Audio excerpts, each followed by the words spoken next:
रामकृष्ण हरी. अलख निरंजन. ओम नमो भगवते ज्ञानेश्वराय.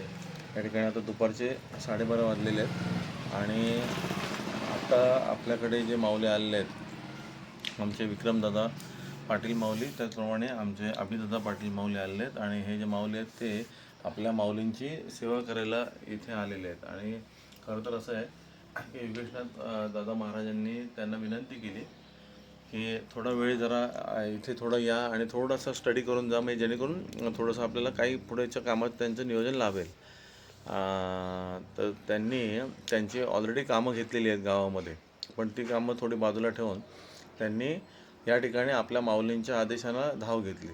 आलं लक्षात ना. त्याच्यानंतर त्यांनी स्वतःच त्यांची राहायची व्यवस्था, खाऊची व्यवस्था काहीतरी केली. मी खरं तर बाहेर होतो, मी त्यांना काल पूर्ण भेटलोच नाही, पण त्याही दिवसात त्यांना जे काय करायचं होतं ते काम त्यांनी स्वतःहून ती सेवा केली. आलं लक्षात. आणि त्यांच्याबरोबर आपले आदरणीय निखिलदादा तेजबहादूर कनोजिया दादा, तर ते सुद्धा त्यांच्याबरोबर सेवेला होते.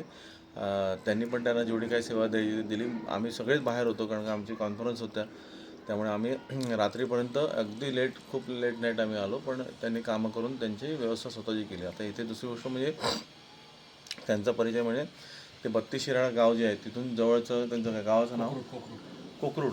माळेवाडी कोकरूड. आणि ते जिल्हा कुठला तुमचा? सांगली. सांगली जिल्हा लागतो. आणि 32 शिराळा जे आपलं नागनाथांचं स्थान आहे, बरोबर ना, तर त्या ठिकाणून हे जवळ गोरक्षनाथ माऊलींचं स्थान आहे, तर तिथून ते जवळचं त्यांचं अंतर आहे. आणि त्यांचे जे भाऊ जे आहेत ते म्हणजे आपले संतोष दादा जाधव मसालेवाले शेठ, आणि त्यांची ताई आहे, तर त्या ताई म्हणजे आपल्या सुषमाताई, जे आपल्या आराध्याताई आणि आपल्या स्नेहालताई त्यांची आई. आणि अत्यंत उत्तम सेवा कुटुंब आहे की अत्यंत. आणि तसंच त्यांच्या भावांमध्ये सेवा आहे. तसंच त्यांचे वडील अत्यंत सेवारूप आहेत. आज त्यांचे वडील या वयातसुद्धा बघा, त्यांनी मला प्रेमाने हे पाठवलेलं वस्त्र आहे, मी दाखवतो म्हणजे किती सुंदर शिवलं आहे. की ह्याला इथे कप्पे आहेत, इथे ह्याला खिशे आहेत, आलं ना. आणि अगदी सुंदर, म्हणजे प्युअर कॉटनचं असल्यामुळे या उन्हातसुद्धा काही गरम होत नाही. आल्हाद ना. एवढी काळजी त्यांच्या वडिलांनी प्रेमाने स्वतः शिवलेलं आहे ते, म्हणून मी ते अगदी कवच म्हणून ते धारण केलं आहे. तर असं प्रेम असतं. दुसरी गोष्ट, ही दोन्ही भावंड जे आहेत ते अत्यंत गोड आहेत. त्यांच्या पद्धतीने ती सेवा इथे देणार आहेत. इथे वायरिंगची सेवा, थोडंसं पेंटिंगची सेवा आहेत. आता पेंटिंग एक्सपर्ट आहेत ते, वायरिंग एक्सपर्ट आहेत, आणि परत त्यांची टीम पण आहे. पण हळूहळू येऊन ते हे सेवेला त्या ठिकाणी उद्युक्त करतील.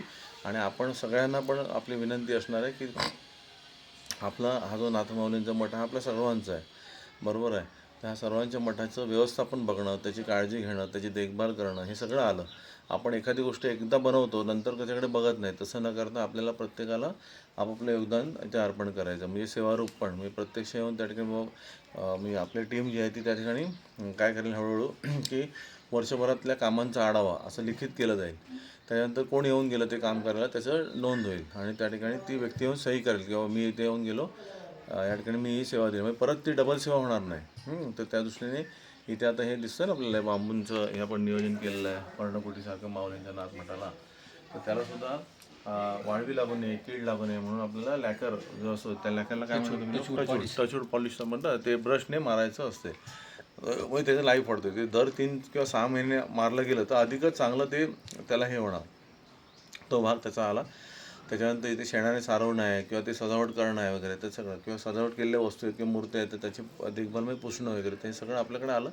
आपण तशी नोंद करून जाऊ. जसं एखादं हॉस्पिटॅलिटी डिपार्टमेंट असतं ना, ते लोक तसं की काम झालं की ते टिक करतात. तर तशा पद्धतीने इथलं आपलं नियोजन आता हळूहळू आपल्याला करायचं आहे. इथे आपल्याला गरजेचं राहील. त्याच्यानंतर आपल्याला वायरिंगचं सेक्शन चेक करणं, किंवा कुठे ट्रिप नाही झालेलं आहे किंवा काय वायर कुठे कट नाही झालेली आहे, काय सगळ्याची, किंवा तोरणं आपण लावणार आहोत, ती तोरणं पण काहीतरी खराब होतात किंवा त्याचे वायरिंग खराब होतात, हे सगळं फार गरजेची गोष्ट आहे. त्याच्यानंतर इथे सगळं काम करताना माझी नम्र विनंती राहील, जी काय आपण सगळी सेवा करणार आहोत, म्हणजे इथल्या आमच्या आबा काका, अण्णा काका, त्यांच्याबरोबर असलेले त्यांचे जे माऊली आहेत ते सगळेजण, आणि तुम्ही येणारे सगळे माऊली जे काही इथे सेवा देणार आहेत, ते प्रत्येकाने आपली स्वतःची काळजी पहिली घ्यायची, तब्येतीची काळजी घ्यायची.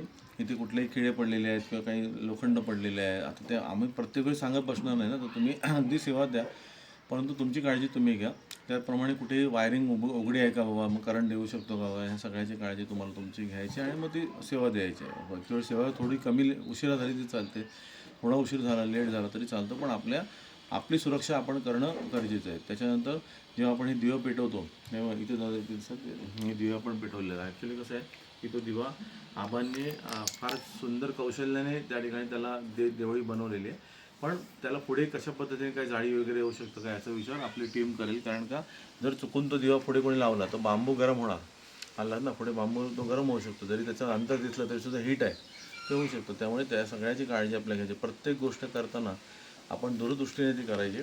आणि आपण एक नियमच असा केला आहे की इथे जो आपला हे आहे माऊलींचं मठ आहे, तर त्या मठाच्या बाहेर आपल्याला जे काय आपण नियोजन करायचं ते करतो. आपण आतमध्ये कुठल्याही पद्धतीने काय बघ आता सगळे जे माऊलींनी हार आणलेत ते पण इथे बाहेरच त्यांनी ठेवलेले आहेत, बरोबर. बाहेर त्यांनी घातलेले आहेत त्या पादुकांना, बरोबर. ह्या गुरुमाऊली पादुका आहेत. ह्या दोन्ही जे ठेवले ते गुरुमाई आणि गुरुमाऊली पादुका आहेत. तर जे म्हणजे आमचे मोठे महादेवनाथ महाराज माऊली त्यांची ही पादुका आहे, बरोबर आहे. आणि त्यांनी ही परंपरा फार मोठ्या कौशल्याने हाताळलेली आहे. आज पिढ्यानपिढ्या हे वारसा पुढे जतन केलं आहे. म्हणून गुरुमाऊली महादेवनाथ महाराज यांच्या ह्या पादुका आणि ही पादुका जे असतात इथे त्या गुरुमाई आई माऊली आमच्या आहेत त्यांचे चरण पादुका आहेत. आलं ममताई माऊलींच्या चरण पादुका आहेत. तर आपण आनंदाने याचा लाभ घेतला. आणि पादुकांमध्ये 33 कोटी देवांचं अधिष्ठान असतं, हे आता कायमचं लक्षात ठेवा.